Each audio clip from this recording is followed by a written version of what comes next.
जयपुर सहर में अवस्थित एमएस स्वामीनाथन रिसर्च फाउंडेशन कार्यालय ठारे विश्व परिवेश दिवस सचेतनता कार्यक्रम अनुष्ठित होइतिला।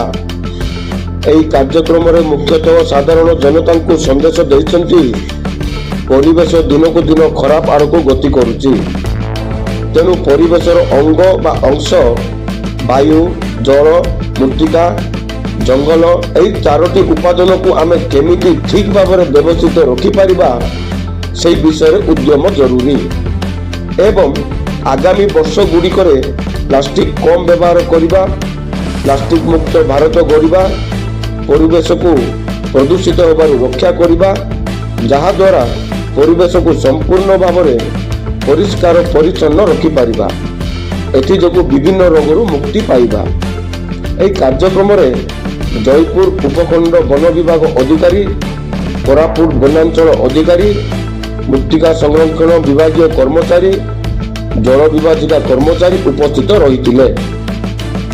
एही कार्यक्रम मुख्य उद्देश्य विशेषकर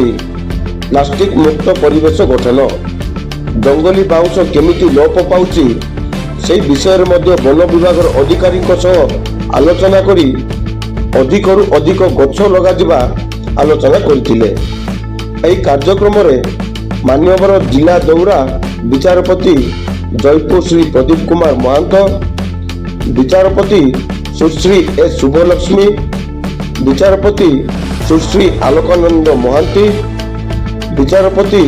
श्री हरमोहन दास, विचारपति सुश्री प्रज्ञा सुमन महापात्र,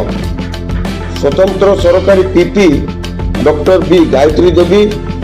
जिला वनखंडीय अधिकारी Shri Pratap Kumar Behera,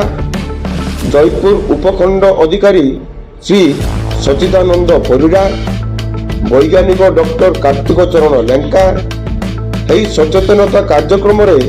MS Swaminathan research foundation रो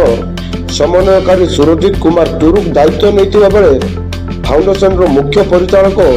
श्री प्रशांत कुमार परिड़ा कार्यक्रम आयोजन करथिले। विश्व परिवेश दिवस रे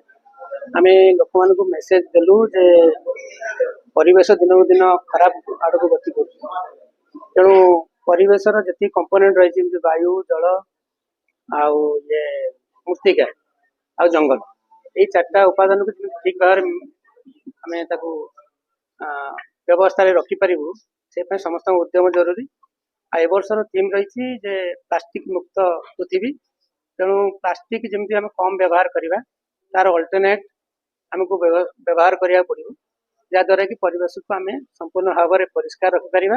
और विभिन्न रोगरू मुक्ति दे पार। जंगल भी हाँ, आम तो प्रति विभिन्न प्रोग्राम रे आम लोक मान सचेतन कराऊँ जंगल में निआ न लगे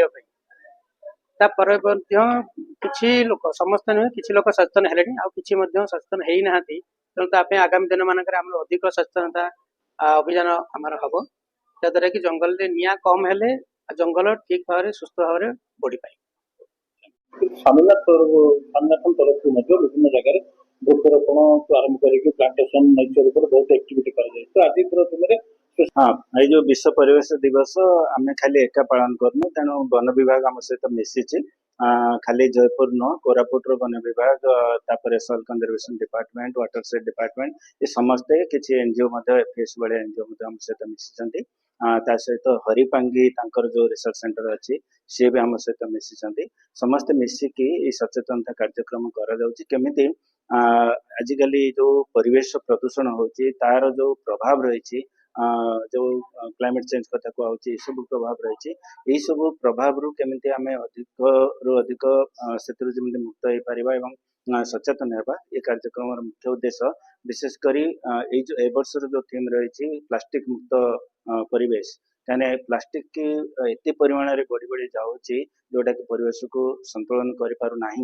तेणु ताकू केमिति आमे सचेतन होगी से सब जिन विशेषकर खाली गाँ गली नुह सहरांचल भी पल्यूशन बढ़ी बढ़ी चली तेणु समस्ते क्षेत्र में केमती सचेतन हे तापर गुरुत्व दि जाऊँगी ता सहित गछ अधिक केमती लग जापर से आम ए वर्ष पाखापाखि 12,000 सीड बल तैयारी करूँ माटी एवं से सब सीड बल विभिन्न अंचल दि जाऊँगी चाषी मान जो लंडा पहाड़ सब रही से सब जगह से सब पका हम ଏଇଟା କାର୍ଯ୍ୟକ୍ରମ ଏବେ ଖାଲି ଆଜି ଆରମ୍ଭ ହେଲା କିନ୍ତୁ ଆଗକୁ କଣ୍ଟିନ୍ୟू ହବ ସିଟ୍ ଭଲ ଜୟପୁରରୁ କୋରାପୁଟ ଜିଲ୍ଲା ପ୍ରତିନିଧି କୃଷ୍ଣ ଖରାଙ୍କ ରିପୋର୍ଟ, ଜି9 ଓଡ଼ିଆ।